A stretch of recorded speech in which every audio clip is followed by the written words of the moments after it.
उधर जंगल की गहराइयों में दूर कहीं वह राक्षस भागते भागते अपने भाइयों की किला तक पहुंच गया। एक अंधेरा ठिकाना जहां भयानक और शक्तिशाली राक्षस रहते थे। तुम इतने डरे हुए क्यों हो?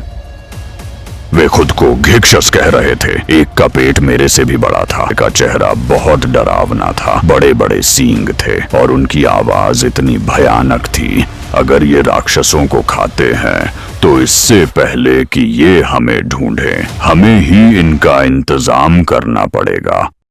सच्चाई जानने और अपनी रक्षा करने के लिए 3 राक्षस किले की ओर चल पड़े। वे जंगल में भारी कदमों से आगे बढ़ रहे थे और हर कदम के साथ पेड़ तक कांप उठते थे। अंधे राम को अचानक जंगल में, भाई, मुझे राक्षस की आवाज सुनाई दे रही है। लगता है वह पास ही है। बहरे श्याम ने चारों ओर जंगल को ध्यान से देखा। तभी उसे एक बड़ी चट्टान के पास खड़े 2 ऊंचे ताड़ के पेड़ दिखाई दिए। उसके मन में एक साहसी, जोखिम भरा लेकिन शानदार विचार आया। मेरे पीछे आओ। तीनों साथी, अंधा राम, बहरा श्याम और उनका वफादार गधा, जल्दी से उस बड़ी चट्टान के ऊपर चढ़ गए। वहां पहुंचकर उन्होंने फुर्ती से खुद को इस तरह सजाया कि वे एक भयानक और डरावनी आकृति की तरह दिखाई देने लगे।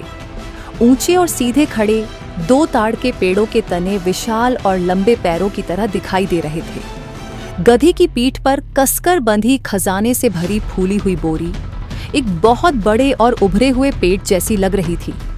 गधे का सिर, जिस पर अब भी भयानक बाइसन के सींग लगे हुए थे, उस विशाल प्राणी का डरावना और विकराल चेहरा बन गया था। बहरा श्याम और अंधा राम दोनों ने अपने हाथों में बड़े बड़े पेड़ों की डालियां पकड़ रखी थीं और उन्हें बाहर की ओर फैलाकर ऐसे खड़े थे मानो किसी दैत्य के विशाल हाथ हों। दूर से देखने पर यह पूरा दृश्य किसी विशाल जंगल के दैत्य जैसा दिखाई दे रहा था। ऐसा डरावना और भयानक प्राणी जिसे किसी भी राक्षस ने पहले कभी नहीं देखा था। तभी राक्षस पेड़ों को रौंदते हुए पास आ पहुंचे। उनमें से एक राक्षस अचानक रुक गया। सभी डर से आगे खड़ी उस विशाल आकृति को ढूंढने लगे। वो क्या है?